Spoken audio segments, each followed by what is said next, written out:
I'm Deputy Mayor DeAndrade. I welcome everyone to our Committee of the Whole meeting of September 21, 2021, held electronically as per the Ministerial Order M192/2020. I would also like to acknowledge that we are gathering on the traditional territory of the Squamish Nation. And I would like now to call the meeting to order. Sorry for the delay. We had some technical problems, but we are all here. So I will call for approval of the agenda first. So I have, thanks, Councilor Crowe, Councilor Lumley, second. All in favor?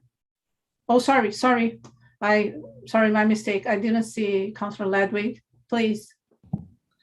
I'm just wondering, I noticed that we've got Nicole in the attendees. I'm wondering if we'd be worth doing that proposal first so that she doesn't have to sit around and hear us discuss DPA 1 and 2, but I often just like to do the applicants' proposals first. Is she on the? She's in the attendees. Shall I bring her over? I'll bring her over as a panelist. Okay. And you can speak to her. Yeah, I don't have a problem with that, as long as we manage to go over to the first item because it's brought from the other agenda. So, okay, just for clarification, I will move the agenda as amended to bring up item 3.2 to 3.1. Yes, okay. Do we have a second? Thank you, Councilor Ledwig. All in favor? Okay, so moved. So let's start. I will call the Director of Planning, Rezoning and Form and Character Development Permit for Cluster Residential Development at proposed lots 37 and 38 Celia Crescent. Please, Director. Thank you, Deputy Mayor. I will just share my screen here. There we go. So this is a zoning amendment. It was for 37 and 38, lot 37 and 38 Celia Crescent. The purpose was to get a recommendation from the Committee for Council on the zoning amendment. So to change the zone from R3 to a cluster residential RCL and to seek preliminary comments on the form and character. So at the last meeting, Council passed the following resolution that the Director of Planning's report titled Rezoning and Form and Character Development Permit for Cluster Residential Development at proposed lots 37 and 38 Celia Crescent be referred to today's committee meeting for the purpose of requesting additional information from the Ministry of Transportation and Infrastructure regarding secondary vehicle access to Reed Road and to consider the possibility and timing of conducting a traffic study. So just to recap, here are the lots, and this is the new subdivision, or this portion is the new subdivision that was approved.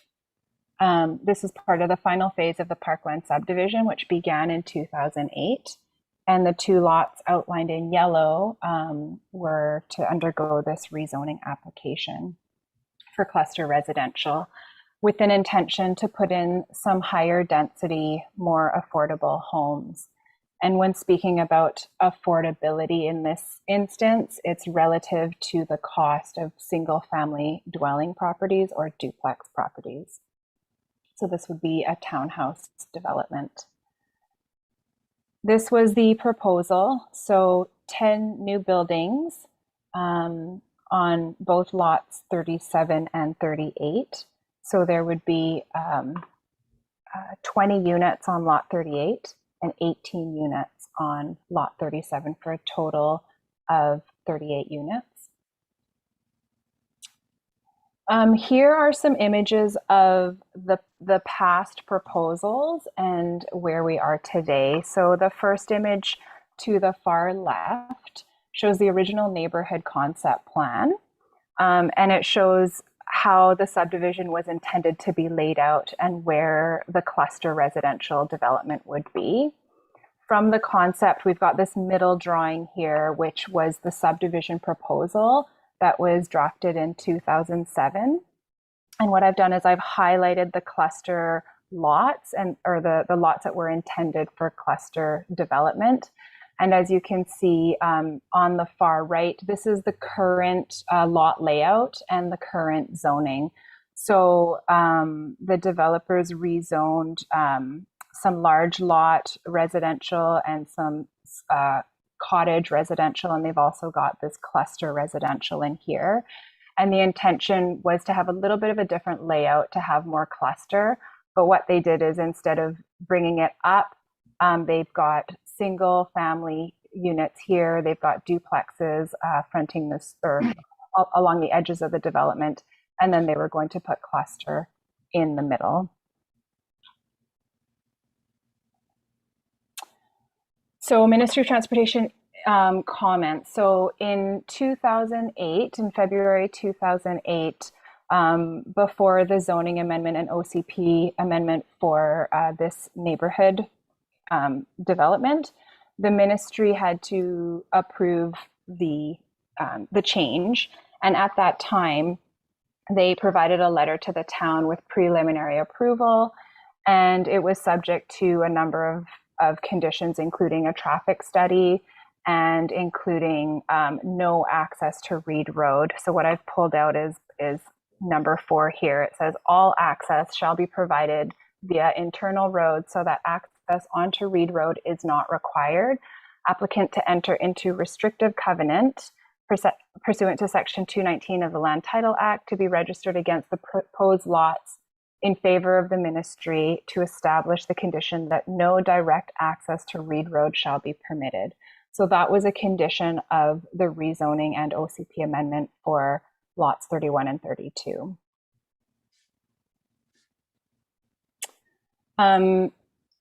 Following up with that, the applicant did a traffic study in 2008, and the traffic study was completed as a condition of approval from the ministry and for the town for the OCP and zoning amendment at that time. It was based on a maximum build out of 163 dwelling units for the entire parkland subdivision. The full build out as proposed with the 2 cluster residential lots would be for 170 dwelling units. And based on that, the applicant has decided to revise the proposal to reduce the full build out to 158 units. So this is new information. What they're proposing to do in response to that, and instead of getting another traffic study done, they're proposing to remove the cluster residential for lot 38, so the 20 units, and instead just subdivide it into single family lots in accordance with current zoning, and proceed with just a rezoning for lot 37. And that would be just to make this lot an RCL zone, and this would be the site plan for that lot. So it would be 1, 2, 3, 4, 5 buildings. 3 of them would be 4-unit buildings, and 2 of them would be 3-unit buildings. So under this revised proposal, the full build out would be for 158 units, and the 2008 traffic study was for 163. So it is less than the density that was the maximum density initially proposed for this development. And both proposals are consistent with the OCP. So with this, with both of them as RCL or just one, they're both consistent. So with this revised proposal, the community amenity contribution would be revised as well because they're not getting as much density. So the proposed offer, also based on the draft CAC policy, would be for 18 units instead of 38. They still plan to retain 1 4-unit building to keep as purpose-built market rental housing. So the cash contribution would be $56,000 for the 14 townhouse units instead. So the staff recommendations have changed slightly. So it is to forward these bylaws to council for first and second readings tonight. The public hearing would now be scheduled for October 5th because we do have to put 2 consecutive ads in the newspaper and notify neighbors. and staff are recommending that these recommendations be forwarded to tonight's council meeting for adoption. The applicant, Nicole Hagedorn, is in the attendee list if you have questions you'd like to direct to her. So I will just close my presentation and let you deliberate. Thank you, Director. So just a moment, Councilor Edwick. I just want a clarification. We received this update around 1:20 p.m., something like that. I just want to confirm that this is the recent update. We have had not this information before. Am I correct? Sorry, which update are you talking about? What update of the change for 158 units total from 38 to 18? From the traffic study? Sorry, you're talking about the density? Is that what you're asking? Yes, the density. So this is not brand new information, right? Because the agenda was updated at around 1:20 p.m. Yeah, so the information about the traffic study I didn't bring forward on the last council report. Yes. So this is in response to council's resolution to look into the conversations with the ministry.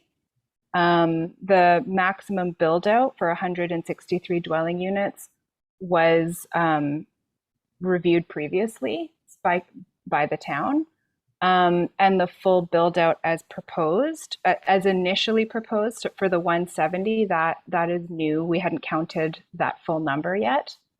And the revised plan to now just rezone one property instead of the two, that's new information as well. So it's not here in the agenda? No, they've just changed this as of yesterday. Okay, thank you. Just yeah, and that was in response to some of the letters that were received and council's hesitation to bring this forward. So that's what they've proposed. Yeah, no, I appreciate. I don't have a problem with the change. It's more the concern that I haven't seen this. I even got confused because I read the agenda, but okay, just a clarification. Councilor Ledwig, please. Director of Planning, can you bring up that aerial shot at the beginning of your presentation? It was just a really good one. Do you know which one I'm talking about?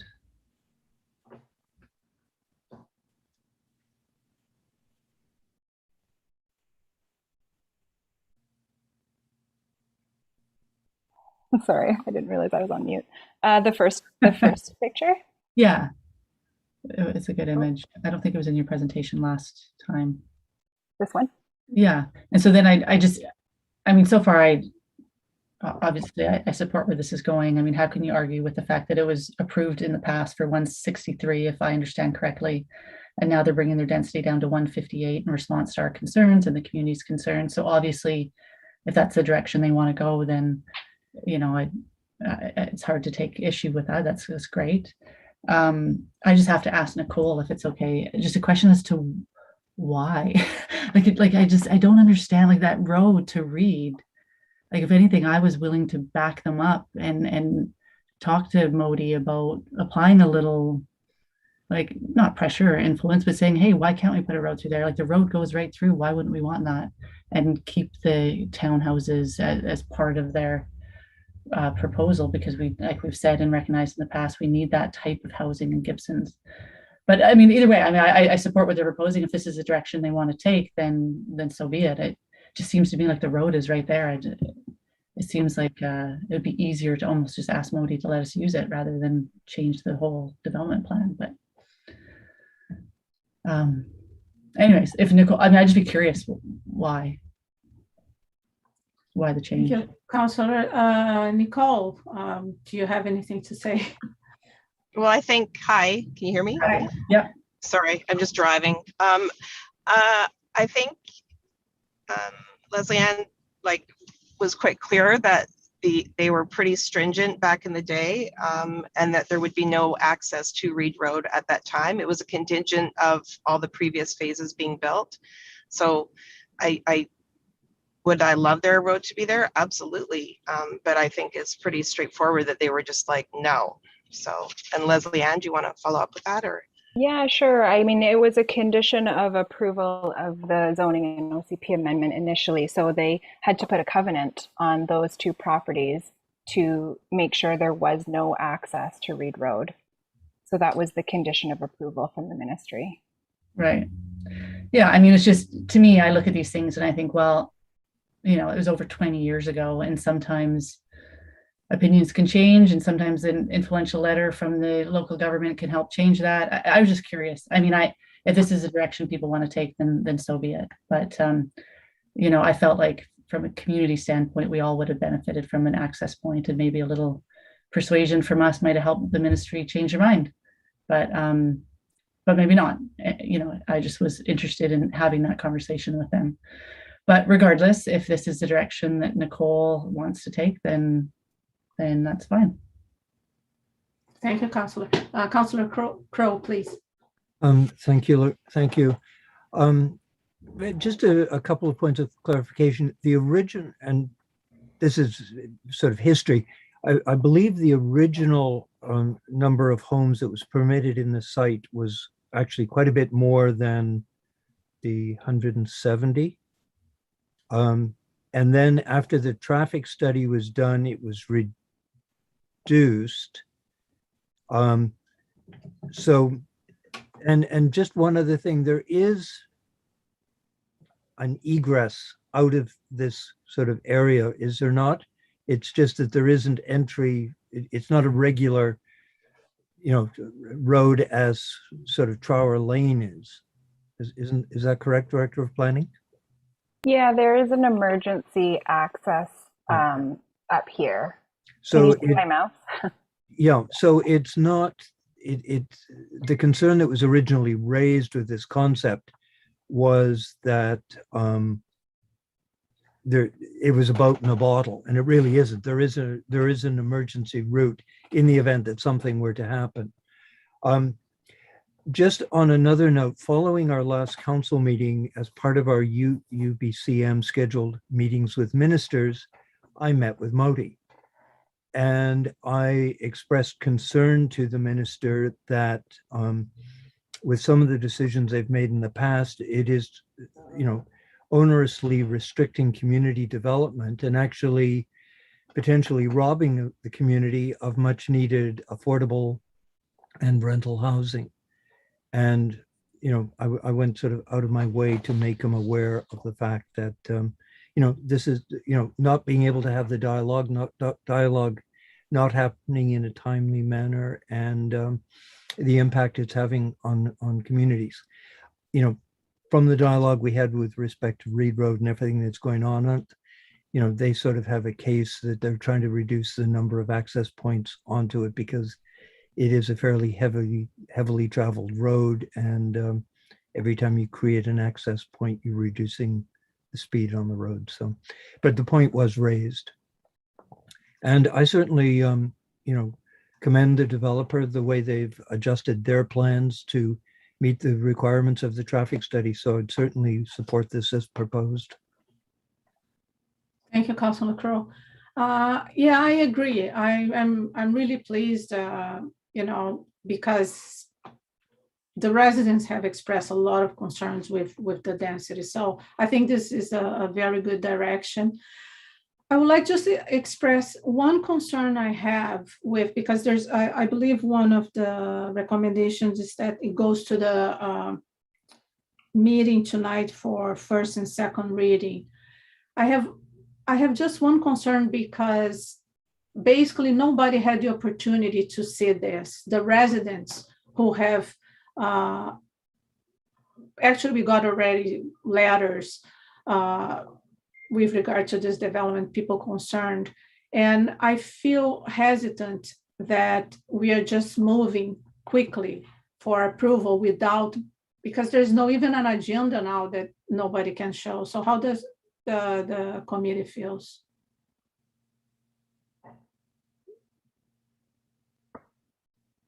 Councilor Ledrick, please. I hear your point, but I'm comfortable moving it for first and second. And getting it on the agenda, and then people can comment on the third reading and taking it to public hearing. So there'll definitely be opportunities for people to comment. Okay, Councillor Lumley, please. Yeah, a couple things. I'm not sure what the length, like the statute of limitations is on a traffic study, but I mean, obviously 2008, I would dare say the coast has changed quite a bit to 2022 since then. And even the mentality of the Ministry of Transportation towards the coast has changed, because I'll tell you, it's BS that if an access point, if they have some excuse, because it still doesn't say why there's no access point, it says you can't have one. The excuse that that's a major thoroughfare, you're just letting the province off the hook from creating an actual, I mean, the ferry traffic is, if you go try and get through Gibsons during a ferry offload, it's insane. It's like at the four corners, it's like you can't even get, like you actually have to live your life around not going out or going out between sailing. And the fact that Modi might think that Reed Road, and I bet you anyone that lives on Reed Road doesn't want it to be a major ferry thoroughfare. So if this is fine with everybody, and I mean, it's the plan is the plan. I mean, and it's like I mean, from 2008, I know these large developments take time and things change, but I don't think that should, you know, the developers hung in there and done everything. I don't think that should affect the developer. But at the same time, I think even this case being brought up, it should be an opportunity for even following up on Councillor Kroll's, like the excuse that this is a heavily, like this is a busy road. That's like a terrible excuse from the Ministry of Transportation. And I think council, I don't know, I'd like to see us write a letter as like disapproving of the Modi's handling of traffic, safety concerns, all kinds of things, because it's only going to get busier. You know, what's going to happen? Like ferry traffic, they have nothing to do but go down Reed Road, right? So I don't know. I think we should follow up. Council, we should follow up, and the town should, the mayor and council should write a letter to Modi saying, you know what, if this is your plan, we're adamantly against it. So that's what I thought of all this. But having the access, emergency access road that's accessible by the residents, I think that would put the mayor's concerns. But yeah, I'm fine moving forward. I just think we should take this as an opportunity to maybe smack Modi over the head and say, hey, you know, sharpen up. This is ruining our community. So. I appreciate that. Councillor Crow, please. Actually, the Director of Infrastructure has his hand up before me. Oh, yes. Okay. Sorry. Director, please. Thank you. Just in regards to Reed Road and Modi's position on it, one thing that we do not have clear. So right now, the jurisdiction between the ministry and the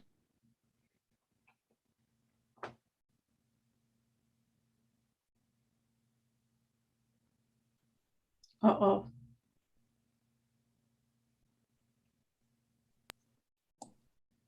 Perhaps I move to Councillor Crow until he unfreeze. Councillor, please. Try stopping my video. How's that? Sorry, Director, we couldn't hear almost anything. Start over. Okay. Are you able to hear me now? Yes. Okay, sorry about that. So the Ministry of Transportation has the jurisdiction on the north side of the road, the town of Gibsons on the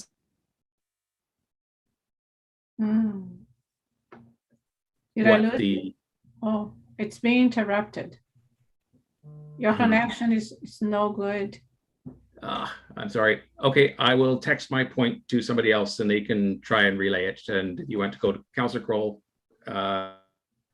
Please. Thank you. I think what Director Newman's trying to say is because the road itself is split, we only don't have say of half of the road, and the Ministry of Transport has say over the rest. Further to the UBCM meetings, however, the Modi has indicated that they are going to be embarking on sort of revamp plans towards how they've been addressing the major routes on the Sunshine Coast. And, part of it was a result of,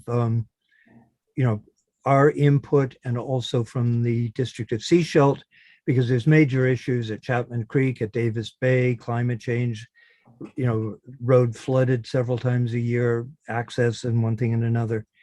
And as Councillor Lumley said, the other day, it took me 35 minutes to get from my house to Wheatberries by the high school because I got caught in the ferry nightmare. So big issue. A question for Nicole. Were another traffic study to evolve and things change, ideally, obviously, if both lots had been approved for as intended, I'm assuming all the construction on both lots would be done at the same time. So the question being is, if we approve this now and then, hypothetically speaking, were Modi to come back and say, hey, we'll give you access onto the road and, new traffic study and changes in building and infill infrastructure. Yes, what we'd originally said with 162 units or whatever the number was, we would in fact change that. So, could the development of the other lot be considered down the road were Modi to change their direction? Okay, so if anyone's been on Reed Road in the last week, we've been installing all our improvements, and a curb is now built all the way to Park Road, where Okay. we've had to also put in bike lanes and walking paths. The roads, the inner roads of phase 4 are all gone in with curbs, etc. And the fire access, the fire exit road is put in, so you can see where that is. So there's no road that could be put in. The fire access is not, it's obviously built as a fire access, so it's not built as a 30-meter wide road. And all the curbs and everything is currently being built. So I don't know where the access is going to be. And we're not really into making the original people who moved into Parkland, who maybe they need to be reminded there was no traffic before they moved in there either. The 80 doors that are in, phases 1, 2, and 3. I think they probably like living there, and we made that happen for them. So I'm not into making enemies of them. I'm not into any stress about it. As I've said before, we're only the landowners. We don't build the homes. So for us, it doesn't make any difference economically which way we go. We were just going this way to provide affordable housing and to do the right thing for the town, because there's nowhere for people to live. But I'm not into a battle or a huge time warp. My dad is now 81 years old. He started this when he was 60. Like, we just kind of want to finish up and get it done. If we could move forward on the square lot, and get the 18 in, and then maybe look later if you want to do a traffic study, but there's not going to be another road put in. Like, that's all there is. Yeah. So I don't know sort of which way. All we'll do is we'll just take the other lot and we'll stratify it and build single family homes on it. That's what we'll do, and then we can stay underneath the threshold of the traffic study. And when traffic studies are done, they do look forward to the population increase and everything like that. And did Modi do a good job with Gibsons? Absolutely not. You can ask my dad. He organized the protest on the corner of North Road and Gibsons Way to try and stop that from happening. So you can look back through the archives. He was there, interviewed on the news, everything to stop that from happening, because then Reed Road did turn into a highway. I don't go down through Gibsons when it's ferry traffic. Everybody goes through Reed Road, and that's what's made it busy, and that's why they didn't want another access. So they kind of created a bit of a disaster. So that's it. Thank you, Nicole. Thank you. Okay, so we have some recommendations. So So the first one is that the zoning amendment by law number 1065-63, 2021 be forwarded to council for consideration of first and second reading. And the second would be, and that an electronic public hearing be scheduled to begin at 6 p.m. on October 5th, 2021, and further that the committee provides preliminary comments on the form and character development permit application DP 2021. Yes, so I think I would separate the three recommendations. So let's vote on the first one, that the zoning amendment go to the first reading, if it's possible. Councilor Crowe, moving. I think corporate Oh, officer. sorry, you would like to speak, please? I wanted to add one further item to the end of that list, in that these recommendations be brought forward immediately to the regular council meeting of today's date. I thought this was for consideration. Okay, so sorry. So what's the usual practice would be that they get brought forward to council at a subsequent meeting, but since it's coming forward at the same meeting, and that's necessary because of the need to schedule a public hearing, it's important that it move forward immediately today and not wait the usual 2-week period to the next council meeting. Yeah, okay, I understand. Okay, so I was interpreting that was the case with the first, but I understand we have to do the fourth one. Okay, so are we voting? Okay, I would say my position is I'm very concerned with any density at this point, so I'm not going to vote in favor of the development right now. But I don't know how we do that. I don't know which actually at this point, which zoning, but which recommendation will be, because if we are moving to schedule. Maybe I'll vote. Yeah. Okay, Director, could you give me some? Yeah, right now you just have the first item, the first paragraph on the table. I believe it was moved by Councillor Kroll. I don't know if there was a seconder, and that was just that it be brought forward to council for consideration, and that's for first and second reading. Yes, I understand. Part of the motion on the table. Okay, so let's vote on this one. Do I have a second? Councillor Ledwith, please. All in favor? Okay, so please, it passed. And that an electronic public hearing be scheduled to begin at 6 p.m. on October 5th, 2021. Councillor Crowe, please. Councillor Ledwith, all in favor? Thank you. It passed. And further, that the committee provides preliminary comments on the form and character development permit application, DP 2021-15. I think we've done in the past, but so I don't know if this is applicable for this meeting. Please, Councillor Ledwith, are you voting or? I was going to comment, but maybe the Director of Planning should take this one. Thank you, Deputy Mayor. I just, that was just brought forward from the last committee meeting. So we didn't get any feedback specifically about the form and character, about any changes that you're looking for. It was just to seek some preliminary comments for the applicant if they need to make some changes before they come back with their form and character application. Okay, so are we still voting? So we don't need really to have this recommendation here. No, I mean, if you don't have any comments, then no, that's fine. You can just leave it. Okay, so the two recommendations were approved. And yeah, I think, are we good? Okay, Councillor Crowe, please. We have to also vote that it be brought to the council meeting tonight. Tonight, yes, please. Yes, so I'm putting on to vote that we bring these recommendations to today's council meeting, 21 of 2021. Please, moved by Councillor Crowe, second by Councillor Ledwith. All in favor? It passed. Thank you. Okay, we can now move to item 3.1. Thank you, Nicole, and good luck. Thank you very much. Have a good day. 3.1, Director of Planning Development Permit Areas number 1 and 2, update and bylaw 1054 review, and the Director of Planning has a presentation for us, please. Thank you. I'll just share my screen again.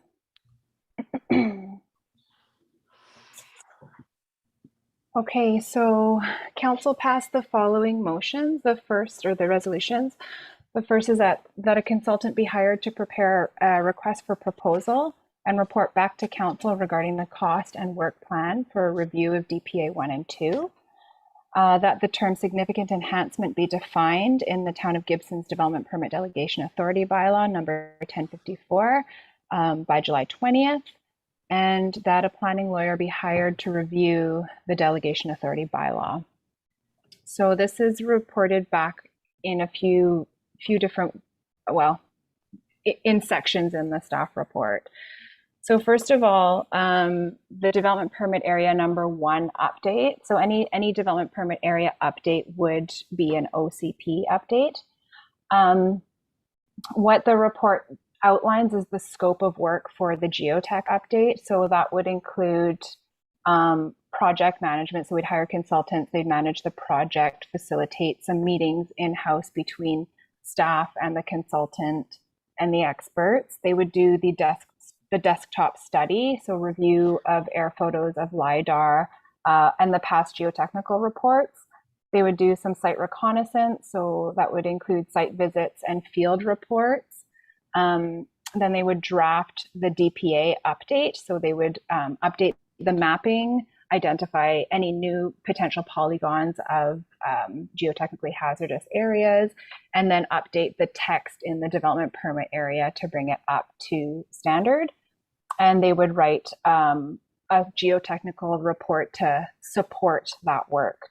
So the professionals required to do this work would be a geotechnical engineer and a coastal engineer, and the coastal engineer would focus on the shoreline component.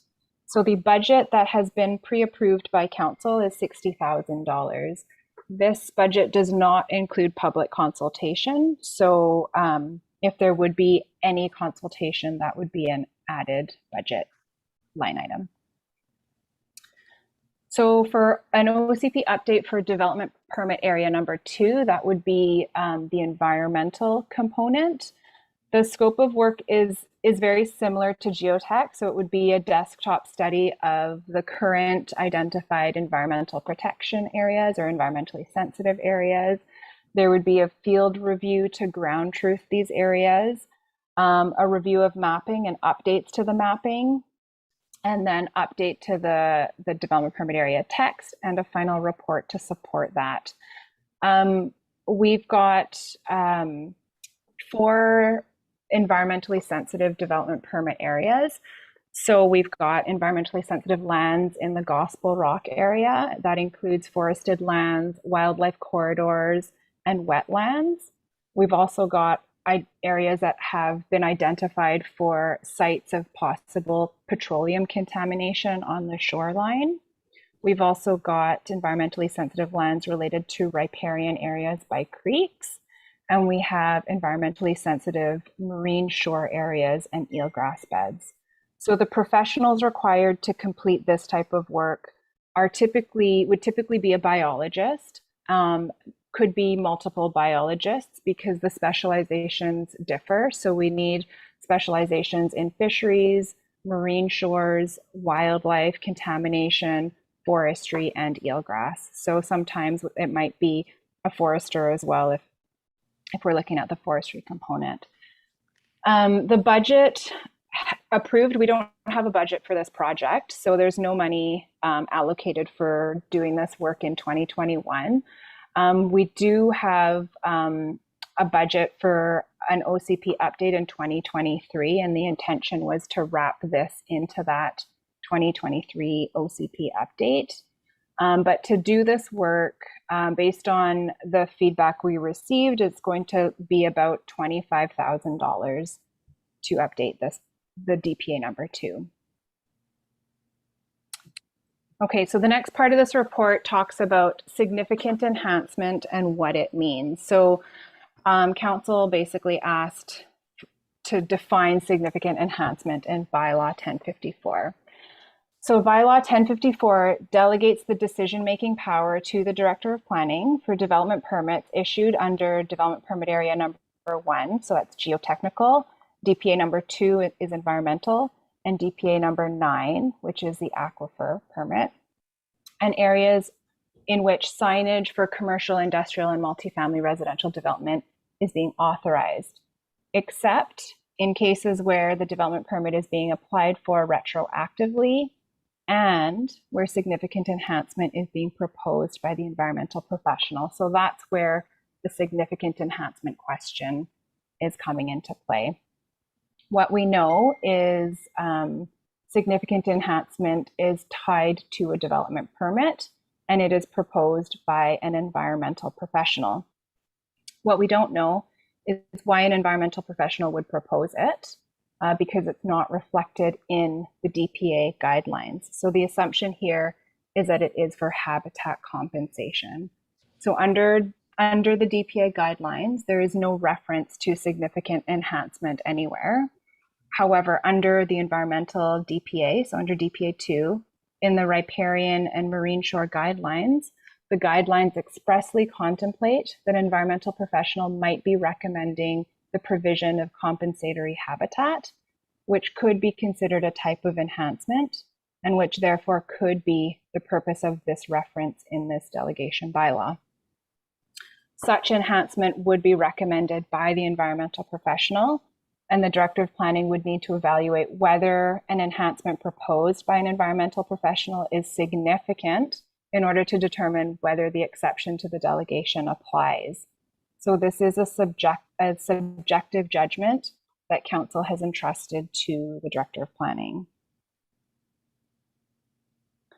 So what I've done here is I've pulled up some examples of significant enhancement. So under the riparian areas, a significant enhancement would be an environmental restoration of a creek that has been significantly altered. So an example is Sharman Creek. Sharman Creek has a concreted creek bed. So along the creek, there's concrete right into the bed. There's retaining walls that are built, lock block retaining walls built right up into the creek, and the creek is undercutting them. There's also a variety of knotweed species and other invasive plants that are growing right in the creek and along the shoreline. So in this picture here, it shows a riparian zone. Basically, here's the creek, the fish swim up the creek, there's trees.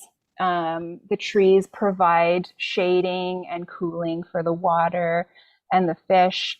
Insects can drop off the leaves and fall into the creek and feed the ecosystem. Wildlife use it as a corridor. If there's a steep bank, there would be erosion control. When trees fall or branches fall off the trees, they can create some large woody debris, which is a protection for fish and habitat. They like to shelter under there. So this image here shows the riparian corridor. And in this example, there would be streamside protection and enhancement areas on either side. Sometimes it's a setback from the high water mark. Sometimes it's a setback from the top of bank. So in this case, it's a top of bank.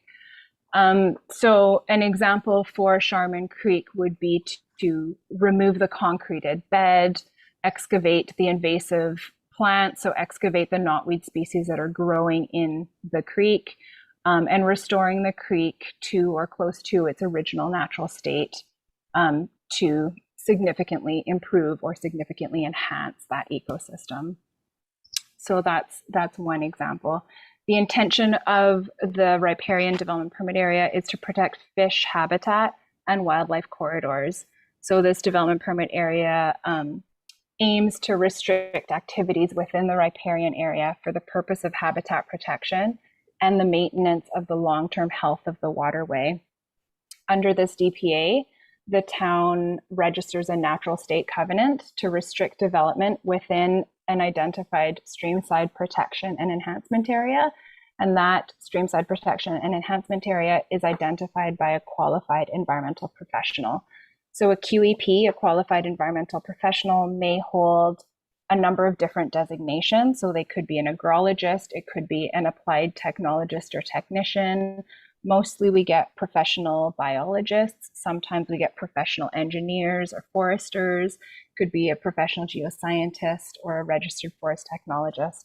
So it's under the provincial regulations. The process is under the provincial regulations.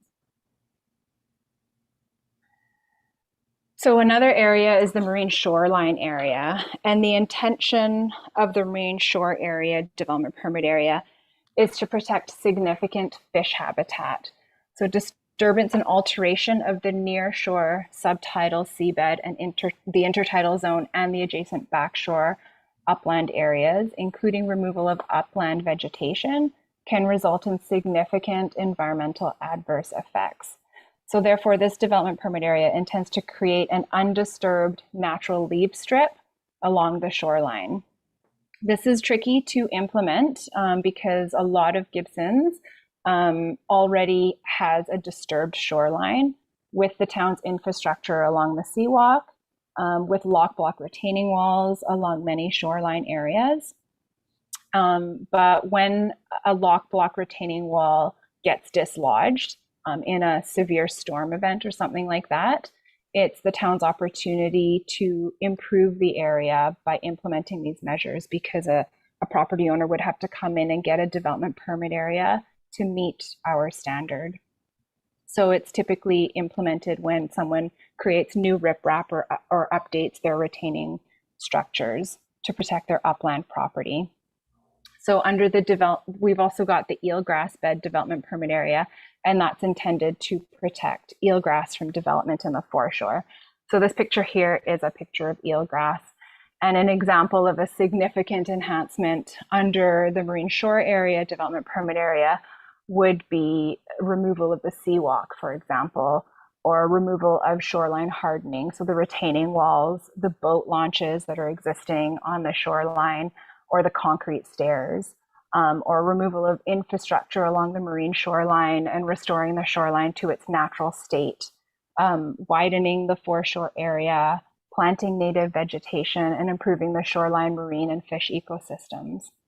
And this may include planting eelgrass beds in specific areas to enhance the eelgrass meadows. So this picture here is just an example of a significant enhancement using a green shores approach. So you can see before there is this hardening of the foreshore with this big retaining wall or concrete fence or whatever that is, but removing that and bringing it back to its natural state. So planting, putting in natural logs, and this could even be enhanced more if it was in Gibsons with like planting natural native seed grasses along the shoreline as well. And sometimes you can use logs to anchor the upland to protect the upland property. And this is just an image of the different zones. So we've got a subtidal zone with basically the low tide mark. We've got the foreshore, the intertidal zone. It's between the low tide and the high tide. And then we've got the backshore, the upland. And typically we have a setback. So we have a 15-meter setback from the natural boundary. Typically the natural boundary is where the vegetation starts. So if those are seagrasses, it could be down here. But we have a 15-meter setback from the natural boundary. In some cases, we have a 30-meter setback. And in a natural state, we would have some trees in front of the homes. We would have some vegetation. We'd have a healthy ecosystem in the foreshore area. Right now in Gibsons, we have our infrastructure right in here. So we've got the seawalk, which is right in here. So it's already disturbed. So a significant enhancement would be bringing this back to a natural state, the intention of the development permit area. So that's that part on significant enhancement. The next part of the report is in response to Council's resolution to hire a planning lawyer to review bylaw 1054. So the town solicitors have stated that Council may wish to consider amending section 2 of the bylaw to specify more clearly the circumstances, if any, in which it does not wish the Director of Planning to have authority to issue a development permit in respect of a particular type of development permit area. So the legal advice received to date suggests that defining significant enhancement may not be the way forward due to the subjective judgment of the interpretation. As you can see, it depends, or in the previous example, it really depends on what the application is for, what development permit area it falls into, and what type of enhancement is being proposed, and then a determination of whether that enhancement is considered significant or not. So prior to hiring a planning lawyer to work on the bylaw, staff are suggesting that Council should try to identify the circumstances on which permits should be delegated and which permits should be decided by Council. Alternatively, Council may wish to update the development permit areas, so DPA 1 and 2, prior to updating the delegation authority bylaw, because once the development permit areas are updated, it might become more clear which circumstances Council would like to retain the decision-making authority for. It's also important that Council keeps in mind the legal nature of the development permit approval authority. So a development permit is not a discretionary authorization, unlike a temporary use permit or a development variance permit. These must be issued in accordance with the applicable guidelines, and there is no residual authority to refuse to issue a development permit or attach approval conditions that aren't based on the guidelines specified by the bylaw. So in terms of next steps, staff are suggesting moving forward with updating the development permit areas first, and then Council may be able to identify which permits or circumstances it would like to retain the decision-making authority or which to delegate to staff. Or alternatively, Council may choose to review the existing development permit areas and identify the circumstances to delegate the permit decisions, then update bylaw 1054 with clear parameters for our lawyers to draft the update around. So that's the end of my presentation. I'll close it and let you deliberate. Thank you. Thank you, Director. I really appreciate it. It was very thorough. And yeah, it just recap a lot of the concepts that we have been discussing lately. I think one thing to observe, yeah, I understand what significant enhancement means when it's a positive thing. I think the problem that triggered all this discussion was Gospel Rock, because the interpretation of the DPA2, at least for many, for me, for myself and others, was that it would encompass all the areas with the sensitive vegetation. And that's why enhancement on the area that was outside of the DPA2 that contained this vegetation was seen as something, yeah, and that triggered this whole discussion. But I think my major concern now that I fully dove into this process is with the adjacent areas of DPA2s. Because any enhancement that happens in DPA2 will be a positive, the way you just put it. But I think it's the impacts of the buffer zones of adjacent areas that cause edge effects and other impacts on habitat. So I agree with you, and I'll give the floor to councilors. I just want to go a little bit on that. I agree with you that the major goal here should be really to strengthen the DPA2. And I think council understand and staff understand as well that, the DPA2 has been delineated a long time ago and really needs a review. And also on the concepts, and mainly as well regarding climate change, because now we have another card to play, right? So yeah, I appreciate your recommendations, and I'll give the floor to the councilors, and we can move forward. Please, Councilor Ledwig.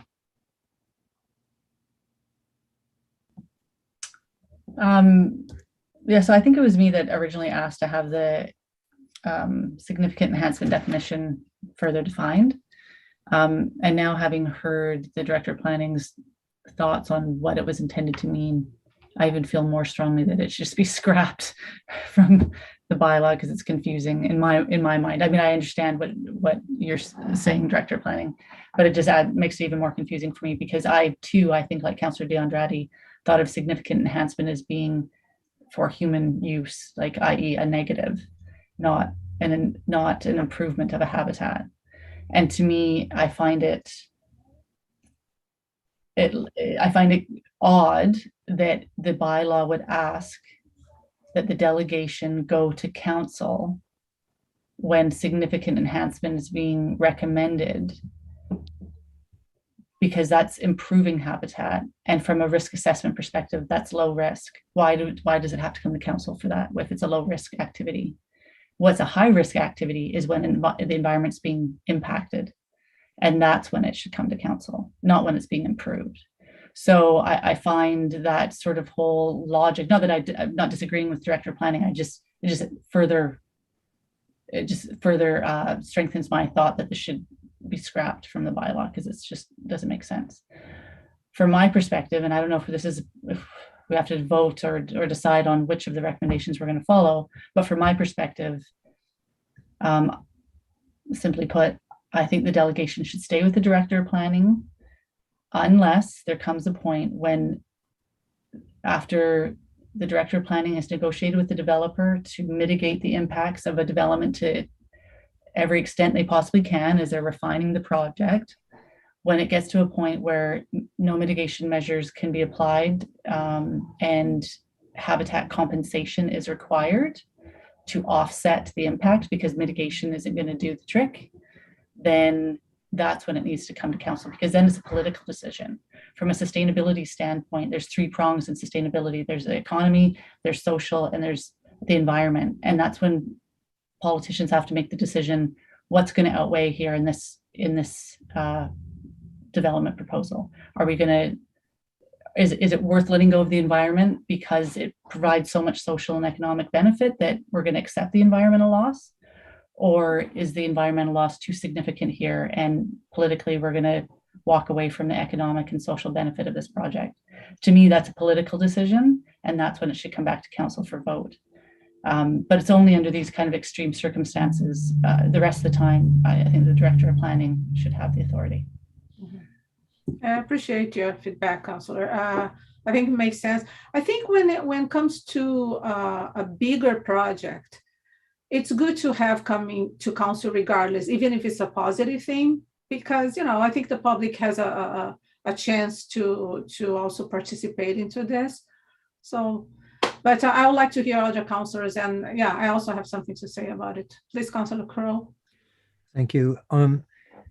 With respect to reviewing these development permit areas, are we in consultation or discussion with our neighbors, specifically the regional district? So what we're doing aligns, like it makes little sense of, we do something with respect to restoring a shoreline to a more natural situation, which if on either sides of the town, they're building massive concrete walls and so on and so forth. So are we looking to align these reviews with the regional district, and has there been discussion with the regional district with respect to these reviews?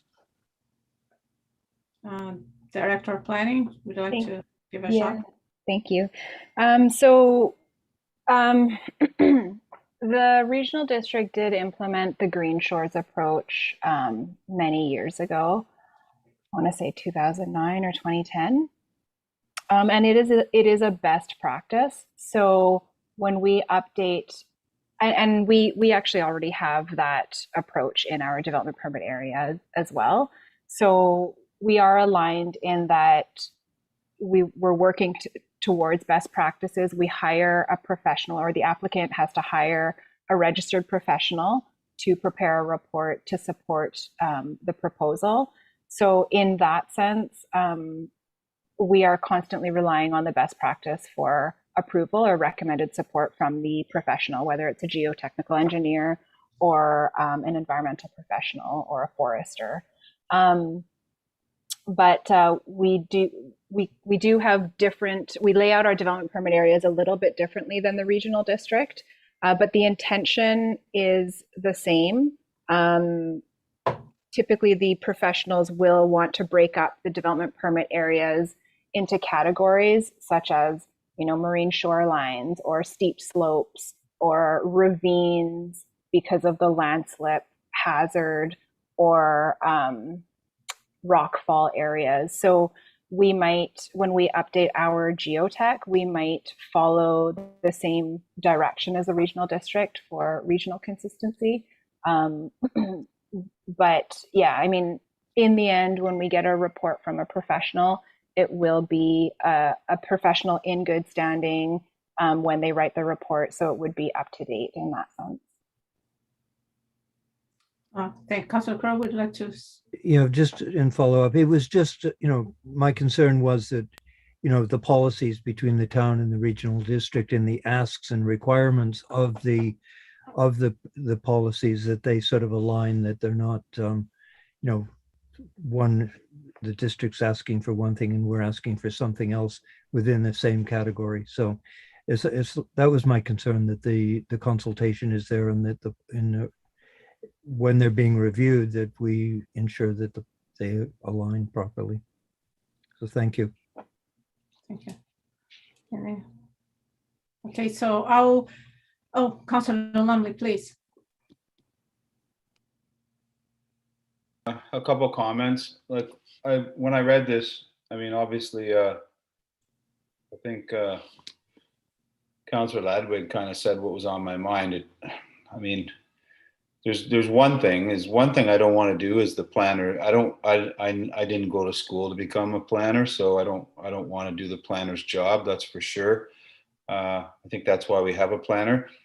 The other part was, that term, I agree, it should be nixed, because again, that didn't make sense to me. Like, why would it come to council in the same instance? I know Councilor DeAndre, you said, well, the public's not going to disagree with like somebody enhancing their environment. So the other one was, I just wasn't sure. Like, the one comment was about public consultation for the DPA 2. Part of me thinks that, I don't know, part of me thinks that they should just be done like at the same time, just because we can get, I don't know why we'd break them off with 2 years between. But I just wondered, maybe Leslie Ann could comment on what the public consultation part of that budget for the, like, if we hire a consultant to analyze our DPA 2 and make suggestions, what would the public consultation part of that be? Yeah, so that would be up to council if you want to do more public consultation. So when updating these policies, we would typically hire a professional. They would review our work, or review the existing guidelines, review the mapping, bring it up to best practice, rewrite it, and then we'd bring it to council for adoption. There would be very little public consultation, if any. I mean, through the OCP amendment process, there is a consultation requirement, so we do have to refer it out. Council would be able to choose who the referral agencies are. Of course, staff would recommend who to send it to, and then council can add to that list. And then in this case, sorry,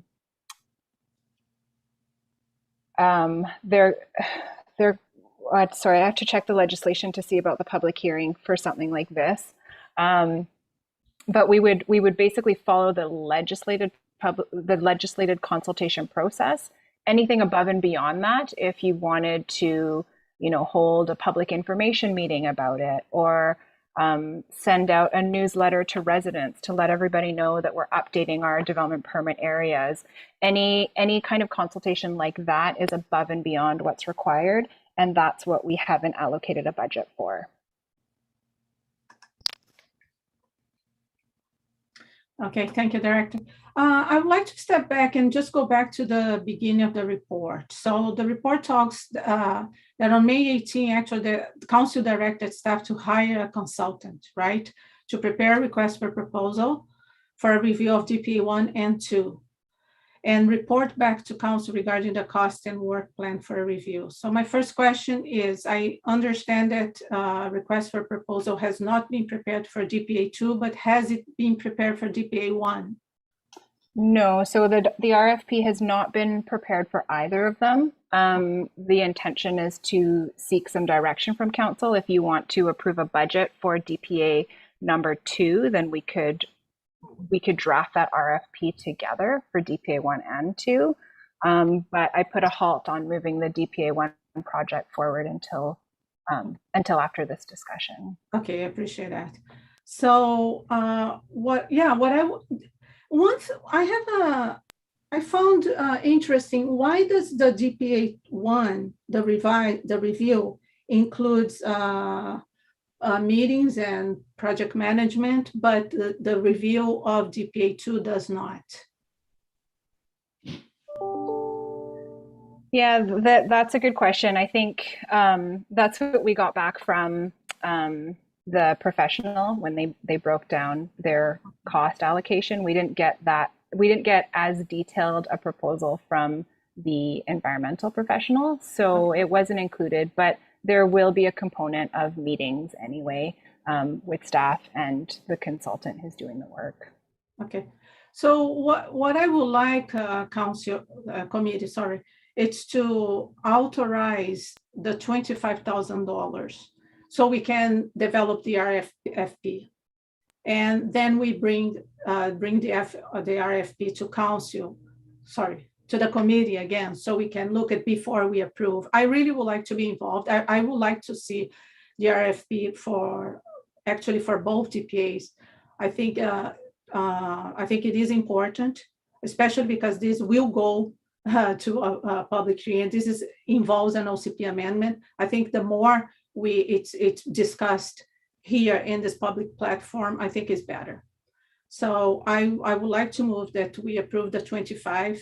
And once we have the RFP, and if the consultant and we go back and forth, and perhaps we need even to spend a little more money, it's easy to approve another remaining. It might not be too much. Perhaps some of the mapping, my understanding is that the DPA 2 needs a big review. I know some, even staff on the report, they disclose that things have not been included. The storm water management, we have been advanced in this area. So I actually don't feel that perhaps 25,000 will be enough, but I'm happy to approve this to try to move forward, because this has been on council's radar since we took oath here. Yes, it's 3 years. I have UBCM, Councilor Crow, you participated, you can agree with me. It was all topics revolve around climate change. We had the ministry, Adrian Drix with Dr. Bonnie Harry talking about the heat wave, how the heat wave killed double of people in the period of time. So we are dealing with major things. So the review of the DPA, it's very important, because we might need to protect maybe a little bit more, or have a treatment for the areas adjacent of the DPAs, which I think this is something that these DPAs have not focused. Perhaps we need to increase in this regard. So I don't know, but we need to do a comprehensive review that support, habitat, like a increase in urbanization, let's say, and climate change. So that dealt with these two aspects. So, but I'm happy to put this motion that we approve the 25 now. And we obviously, this will go to council tonight. And we approve because I would like to have the request for proposal ready. We requested in May, and actually it was Mayor Beamish idea to hire a consultant because I know staff doesn't have the time. So I would like to move this, and yeah, and then there so I think the first motion will be to authorize the $25,000 to support the review of the DPA2, and then the second motion, I'll get to you, Councilor.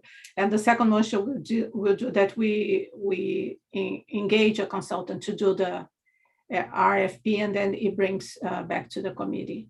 Please, Councilor Crowe. First of all, I think we need to receive this report. Oh, we did not receive the report. Okay, please, can we receive the report? Thank you. Second by Councilor Lumley. All in favor? Thank you. That's my lack of practice. Thank you. And with regards to the significant enhancement, I actually don't mind following the guidance from the Director of Planning. If we are going to do a comprehensive update on the DPA2, it may be, that they would come up with language that will protect further. But I'm happy to also go taking the consideration of Councillor Ledwig's point. The only thing that I feel hesitant is if it's a significant enhancement in a positive way that we don't bring, I think still we should bring to council. Please, Councillor Ledwig.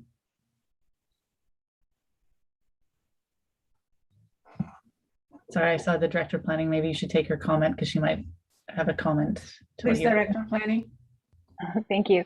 Yeah, I think I agree that the term significant enhancement it doesn't really help that much. It's not clear, it's subjective. I'm not sure where it came from even. So I think that I would agree that taking it out would make it a more clear bylaw. But I think the entire delegation authority bylaw is something you'd want to look at. Like it also talks about retroactive permits, and it's hard enough to get someone to come in for a retroactive permit, but to take them through a council process for a retroactive permit is also pretty difficult. So I think the conversation is more around the circumstances on where council wants to make these decisions. And without using the term significant enhancement, if you're talking about larger development applications, maybe you're talking about specific areas that you really want protected, that you feel should be in the council arena for decisions, that would be more appropriate. Choosing based on size, I don't know, that's also an option. It's really up to council where your comfort level is for the decisions on these permits. So thank you, Director. That's a really good point. So what I feel right now, we have two major things to do. I particularly prefer to have a different discussion with the significant enhancement, and because we are dealing with a bylaw. And I don't feel comfortable in just trying to make a decision right now to move to council. But I feel comfortable in making the decision to approve the $25,000 so we can move forward on the RFP for the DPA2 and DPA1. I mean, DPA1, basically they already have the money, so I don't know what's the reason they have not initiated the process. I believe they are waiting. I'm not sure actually, Director, if you have an answer why DPA1 has not initiated the RFP. Yeah, so I didn't prepare that RFP because there was discussions around doing it together with DPA2, and then this motion was passed to bring forward a scope of work and a cost. So this report brings forward the scope of work and cost. So if there's anything you want to change in the scope of work or add to it, that this would be the time to do that. And then approving the budget for DPA number 1. And then once that's approved, then I can draft the RFP and put it out. Thank you. Thank you very much. I see Councilor Lumley, please. Yeah, I was just going to ask. Oh, she's gone. There is a significant amount of crossover by stacking these on top of each other, like getting them both done. Is that correct? Yeah, I mean, they are two different professional expertise. They're different intentions. So they could be done together. They could be done separately. It was really about breaking up the budget and making it digestible. So we're going to be hiring different professionals for the work. So it's just a matter of when the professionals can start, and we would work to align the two development permit areas. But there are overlapping development permit areas. So an example is the Gibsons aquifer is all of Gibsons. Some are in marine shoreline areas. Some are also in geotechnical hazardous areas. There's form and character development permit areas. So they can overlap. They don't have to be done at the same time. Yeah, thank you. Councilor Ledwig would like to speak. So I'm just sorry, this conversation is maybe low blood sugar, I don't know, but okay. So Director of Planning was saying that maybe we should be reviewing the delegation bylaws and overarching things. No? Okay. No, I'm suggesting updating the development permit areas first. And then from there, you can decide which permits you would like to retain in the council arena for the decision-making authority, and then which permits you would like to delegate. But for the time being, maintaining my recommendation is to maintain status quo, keep going. Or if you want to decide now, based on our current development permit areas, then council can decide which development applications to retain and which ones to delegate. So there's basically two avenues. I'd recommend updating them since we're on a path to doing that already, and then revisiting the delegation authority bylaw. But if you want to deal with the delegation authority bylaw now, then we'd have to look at our current guidelines and our current development permit areas. Okay, so when will the updates happen? So DPA 1 will happen shortly. I mean, the budget is approved to begin that project this year. So probably in the fall or winter. Yeah. And then DPA number 2 doesn't have a budget. So part of this conversation is whether council wants to pre-approve a budget from the surplus funding, or wait until it was scheduled to be updated in 2023. No. Yeah, we're going around in circles. Anyways, I support having them both updated now.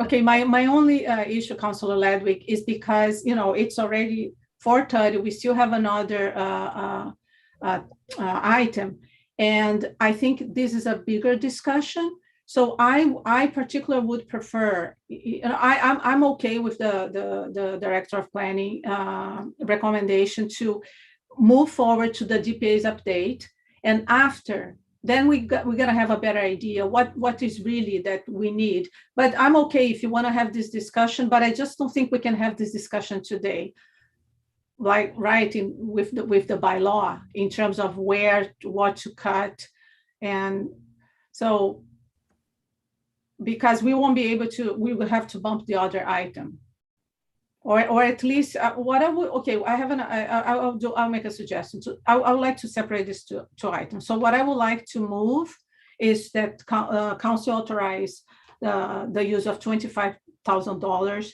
from the surplus. Council, no, the committee. The committee authorized the $25,000 from the surplus funds for the for the update of DPA 2, and therefore and then we redirect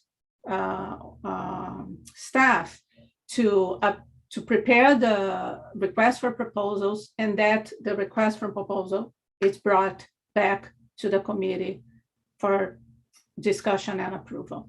So that's what I'm moving to, recommendations. So do I have the first? Anyone would like to second? I have a question first. Please. What is staff's capacity to deal with both of these at the same time? How significantly is it going to impact on staff with their current workload and the shortage of bodies? Thank you. We won't be able to finish these projects this year, so it has been delayed now. So we could begin the work this year by hiring the consultant. There is a lot of back and forth with working with a consultant to draft the RFP. If council wants to see the RFP before we put it out, then that would be another report to council, probably in the winter or early next year. And then we would go from there. So it would, it would take a bit more time and more staff work, but we could start the project this year and hopefully have it completed by mid-year next year. And just to follow up on that, what is the likelihood of the availability and capacity of consultants? Well, we would have to prepare the RFP. We have consultants available for that. We don't know what the availability of consultants would be once we put out the RFP. Mm-hmm. Okay. So I have a motion on the table. So I have a second to approve the $25,000. And that's coming from surplus funding. Surplus funding, yes. And can Rebecca read back the motion, please? It's you. Sorry, Yes. I'm going to ask Lisa if she can read it back because I didn't quite catch it. I'm Sure. sorry. Lisa, did you catch the motion? That staff authorized the 25,000 from the surplus funds for the update of DPA 2? Not staff.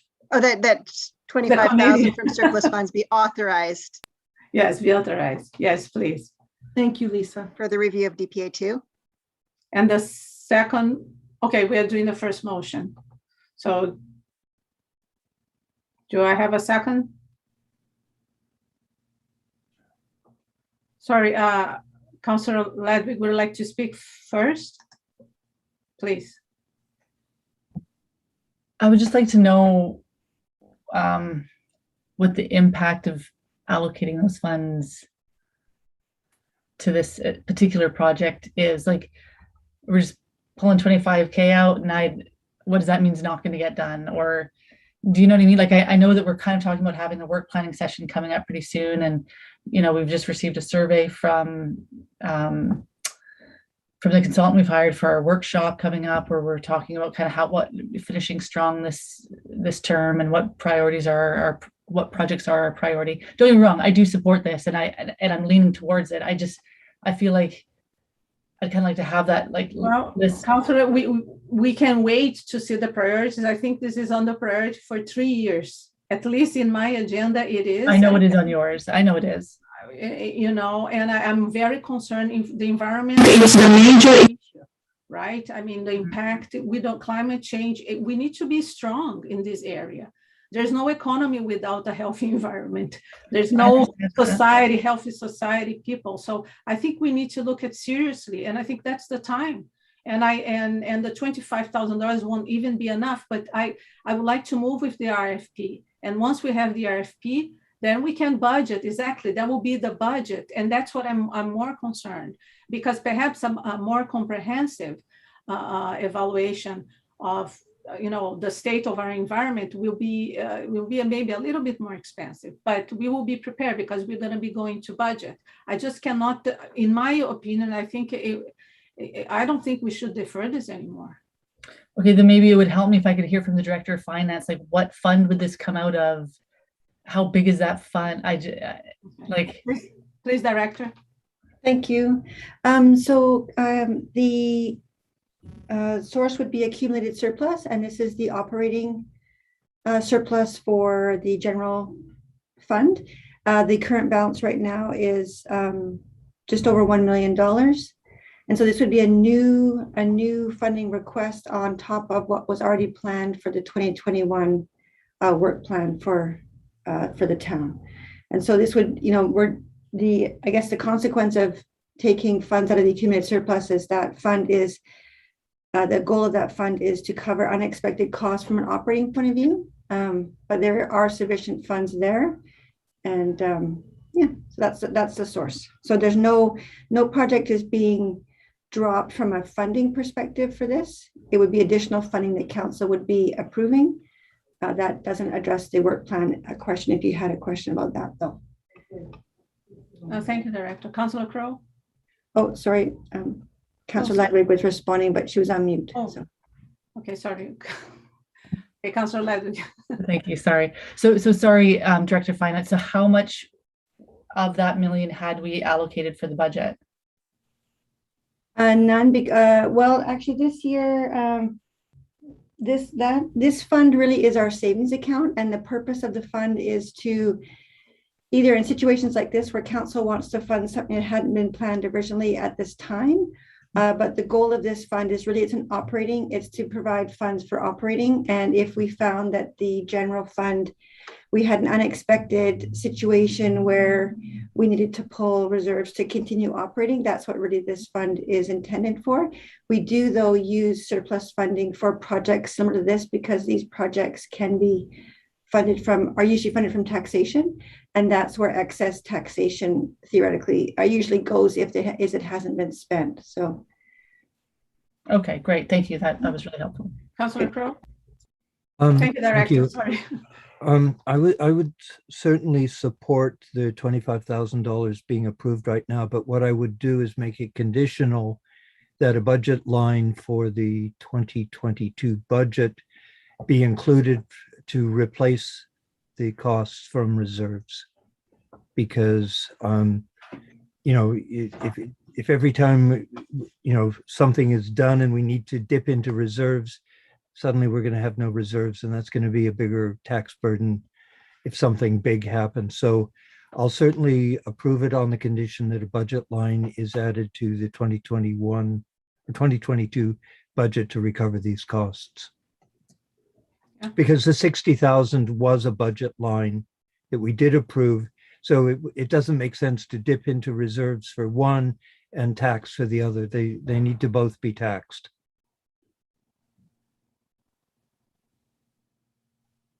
Director of Finance, do you have any opposition to that or any technical opposition? Oh, no, that's I can do that. So the impact of that really, and I know what Councillor Kroll is really what he's speaking to is the shift in timing of this project. So as you can notice on the capital plan, the DPA 1 was funded through 2021 taxation. DPA 2 was originally planned for 2023. And so by shifting this up, this is why council or committee is having to consider dipping into reserves. And to follow up on Councillor Crow's point, if you want to sort of replenish that and sort of put those funds back, that's something definitely we can do. And what I would do is include a line in the 2022 operating budget that would transfer $25,000 of taxation to reserves to put the money back in next year. And so that would be requiring a collection of incorporating that $25,000 into our next year's operating budget. Okay. Perfect.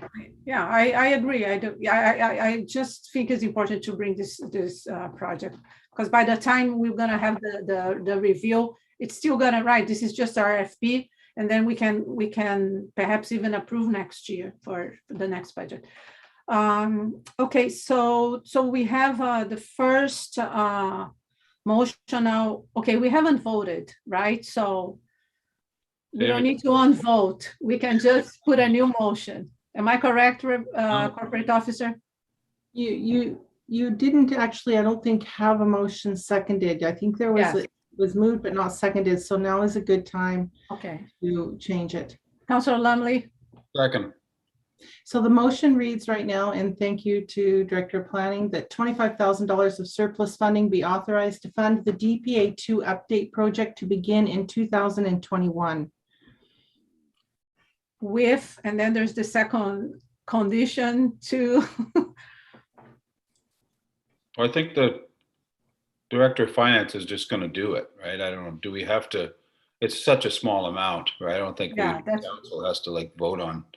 Like, is that correct? Like, she's just said she's going to do it, and we'll look for it in the next budget for sure. If I could jump in.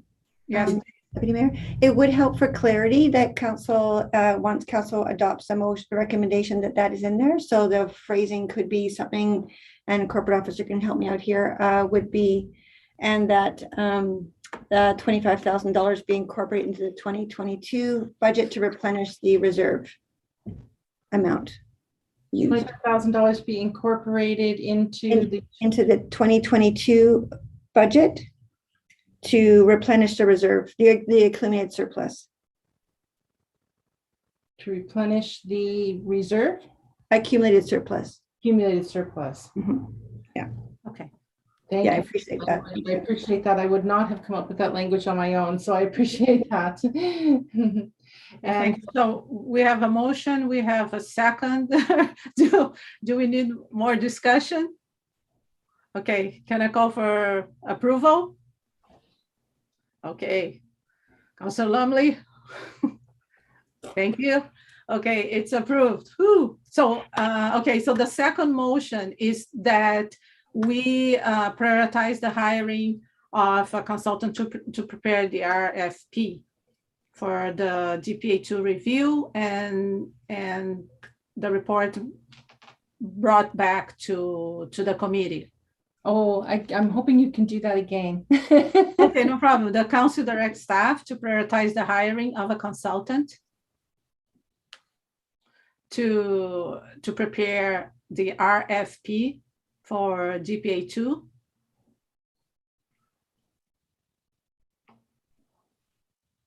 ASAP, please.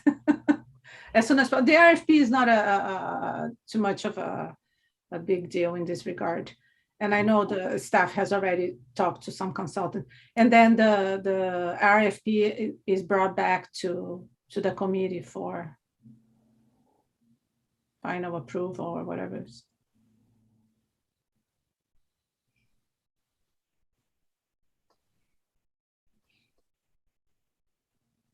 Councilor Crowe, would you like to speak?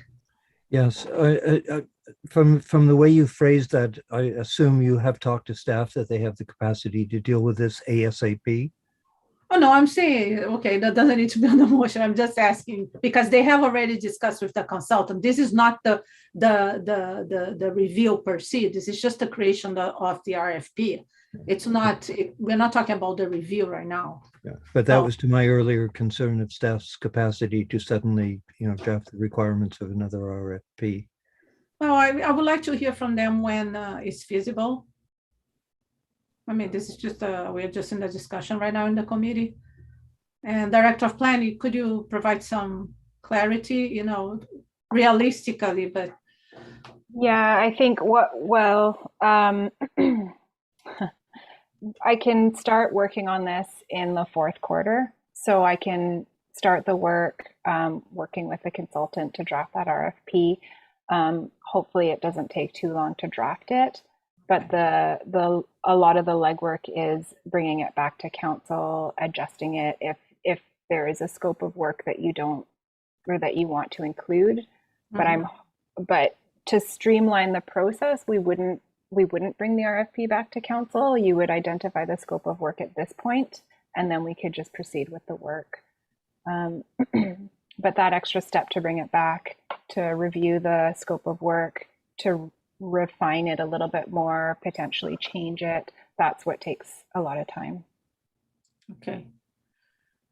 Yeah, I understand. I have some suggestions already. I mean, I already spoke, right? I mean, one of my concerns, I would like to include like buffering and options to avoid risk of habitat deterioration, edge effects, and the fragmentation of ecosystems. I think this is one major concern. And the other one is to consider climate change, right? To account, because all the impacts, even the way riparian zones are defined, like the regular standards, the legal standards, in practice, they're already being questioned, right? And depending on the situation.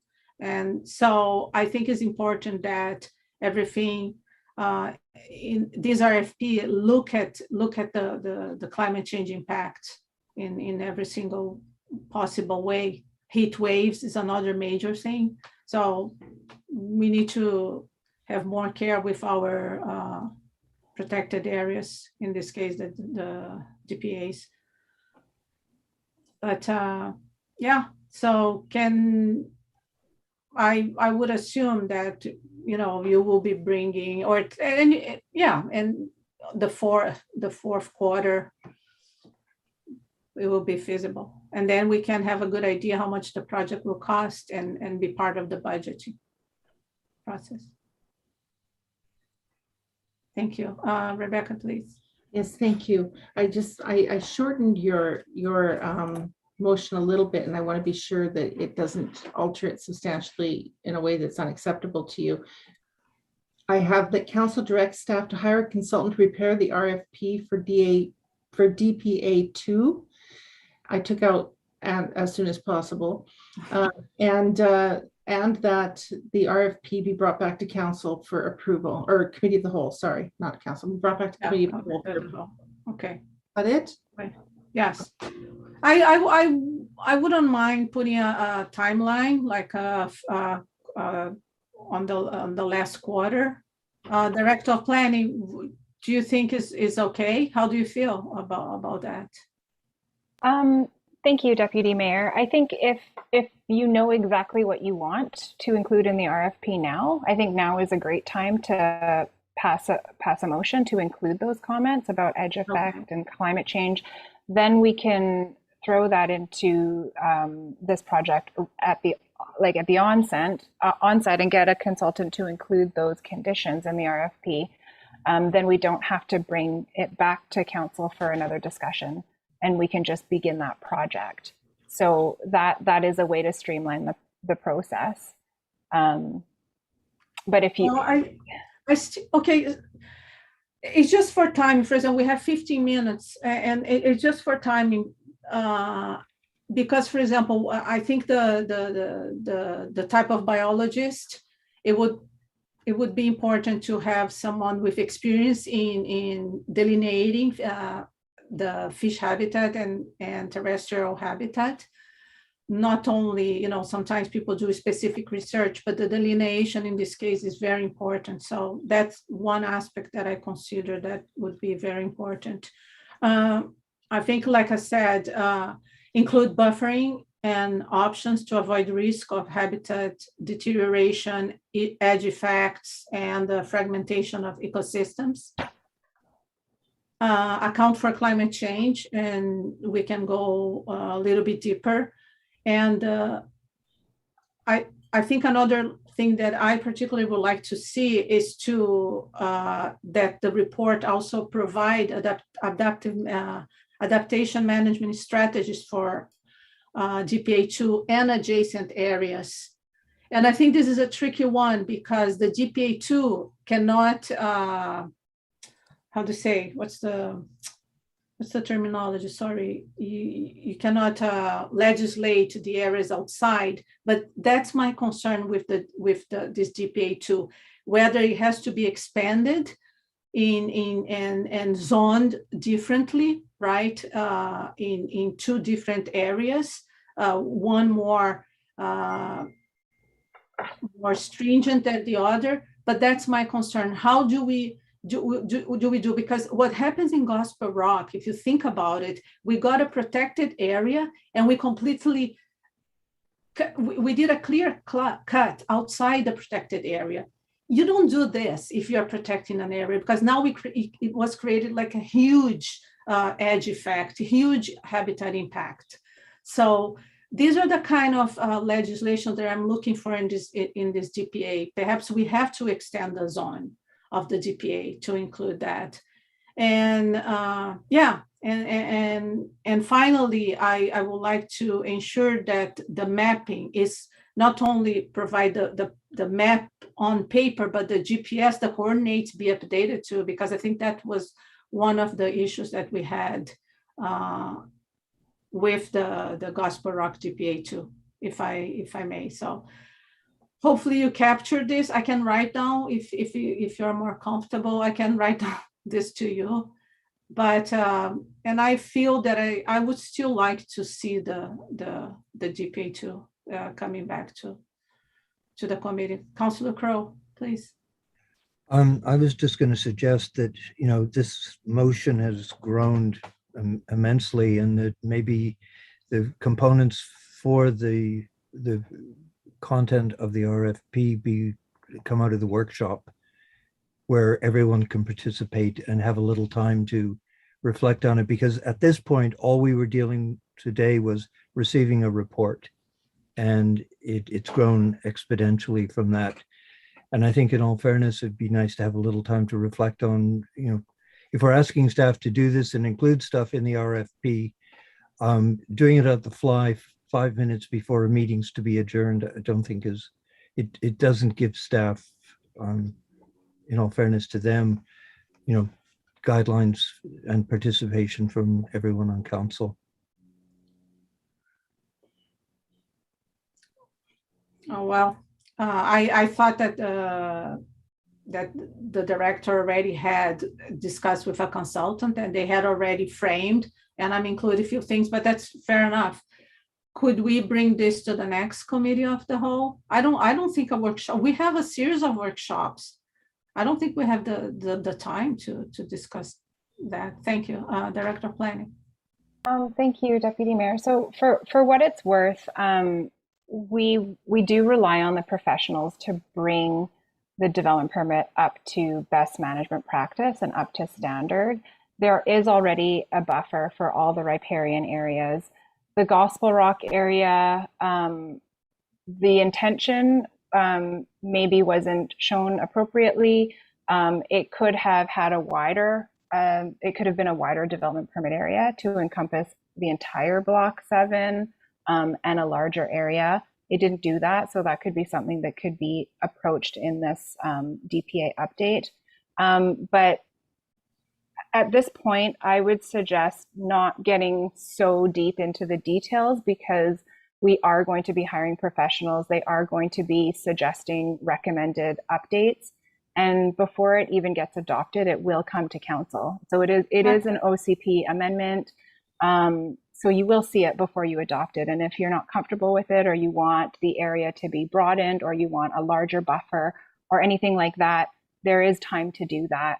So at this point, I would suggest just keeping that scope of work as presented and relying on the professional to bring forward their recommendations on how to improve our development permit areas with the set intentions.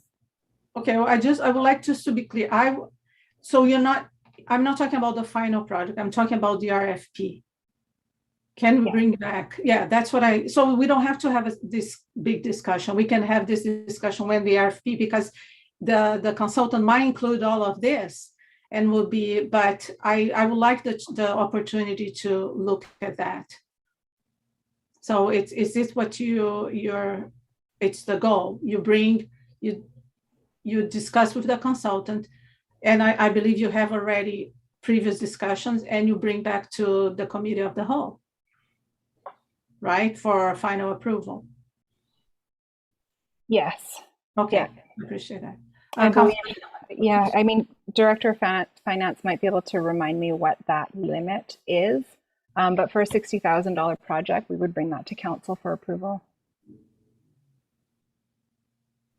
Okay, but I just we are talking about the RFP, am I correct?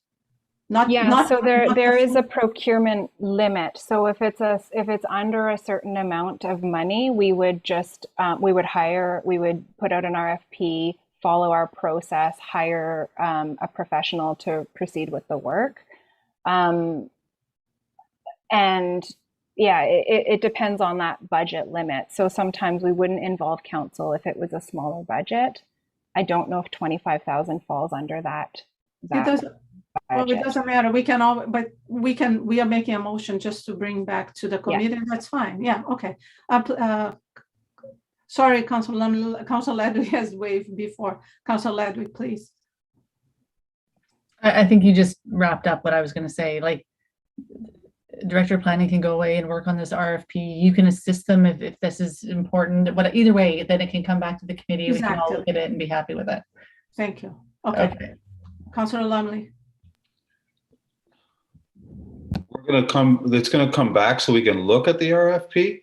Yes. I don't know if that makes any sense. Like, I don't know if that's our jobs, but anyway, I'm against it. I think we should just let it do the process. We've just hired a consultant to bring it up to best standards. And then when they bring the report back, then we can all read it and then, things that we might not be happy with. But I mean, if you want to add some parameters, I would just suggest dealing directly with staff, but I'm happy to do that. Yeah. Well, that's okay. I'm happy. Yes. I'm gonna look at when it comes back. So yeah. It's a waste of time for me. But anyway, that's just my feeling, but I don't want it to come back. Okay, Councilor Ledwig. I'm fine with that too. If that's sorry. If that's something that you're comfortable with, Councillor DeAndrade or Deputy Mayor, then I'm fine with that too. If you want to just work with staff on your own, and because you've got specific thoughts and parameters. I do understand you wanting to see the RFP because you want to make sure that the right question is being asked of him or her to go and research. So I understand that, but I'm confident if you want to stick handle that yourself, it doesn't need to come back to me. I'm happy with that. Yeah. But I would like the opportunity to look at the RFP anyways, right? Because I think the environmental, all the issues that we have in our town, it regards the environmental management.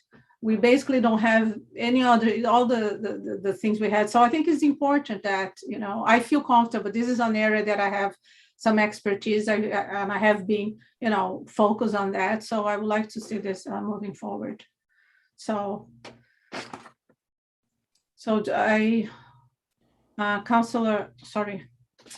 Rebecca, I know we have five minutes, so I would like just to, so we have a motion on the table, right? The motion seems to be morphing as we speak. So are we back now to just that a consultant be hired to prepare the RFP for DPA2?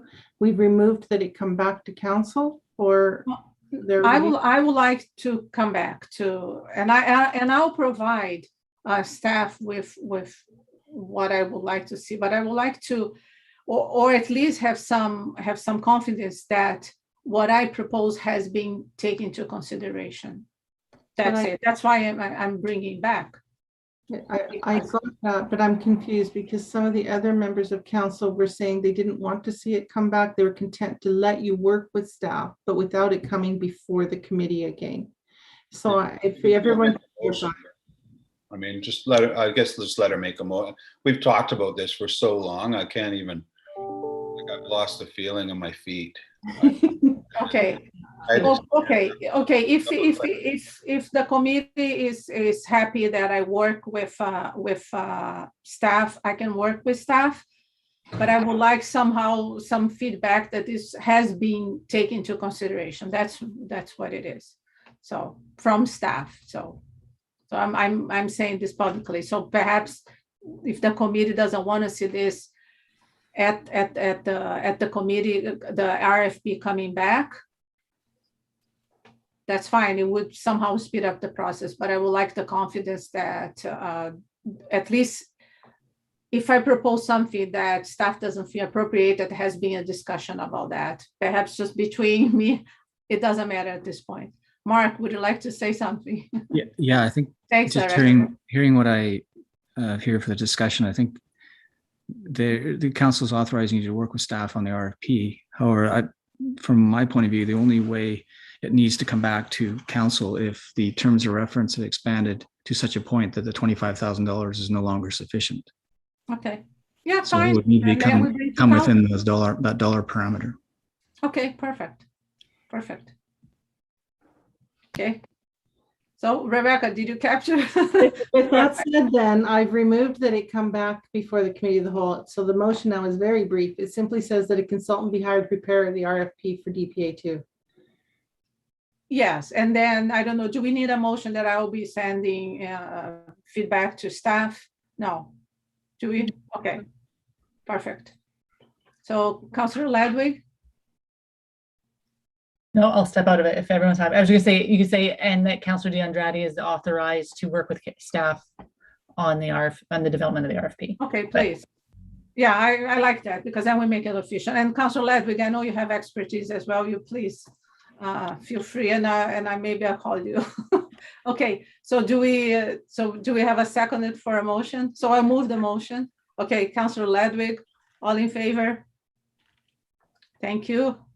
Okay, it passed. Thank you. That was a really, well, this was a discussion that has been in the committee and the council for a long time. So I'm glad we are moving forward. I'm only laughing because I'm getting tired. Yes. So we have a third item that certainly we would not be able to deal with this right now. And I would like to postpone this to the next committee of the whole meeting. Corporate officer, do we need motions for that? Yes. Yes, the motion would be to postpone it to a specific date. Sorry, I just forgot one point with regard to the other motions. We didn't, I would like also to make a motion to bring this to council tonight so we can vote. Sorry, I forgot about that. Does it need to go straight up? It does mean some quick scrambling by staff. Does it need to come up straight tonight, or can it go on October 5th? Are you talking to me? Sorry. Yes, Deputy Mayor. Oh no, I would prefer, because I'm anxious to see this moving forward. So if it's just a symbol, we do this all the time, sending things like when is development, we find a way to do. So I would like this. We do normally do this. Pardon me, Deputy Mayor. I don't mean to interrupt. We do normally do it all the time, but I am without my usual staff. Okay. So we don't have Tracy right now, so it's a little. I appreciate that. Yeah. Okay, so if it's possible tonight, if it's not October 5th, how about that? Yes, thank you. Thank you. Okay, Councilor Crowe? I would also point out we have a public hearing tonight, so staff are going to be tied up with that. I think it's unreasonable to make the. Thank you very much. And Rebecca, without we move forward with the decision, there was also the other recommendation for the significant enhancement, and we didn't have the opportunity. So can we also, and Councilor Ledwig, should we also postpone the discussion for the next committee of the whole, or no, or just upon review of DPA 2, or would you like to bring it to the next committee of the whole? I think let's postpone that to the October, unless Director of Planning feels otherwise. I would suggest the significant enhancement maybe be postponed to October 5th. Director of Planning, does that need to happen sooner rather than later? I don't have a rush on that, so that would be council. No, perhaps actually, I will go to Council Ledwig because she's the one that was, because I agree with the Director of Planning. I think at this point we should wait. We are going to update the DPAs. I think this is the most important right now. Council Ledwig agrees. Okay, so why don't we move the suggestion of the Director of Planning to, sorry, I don't have the suggestion in front of me.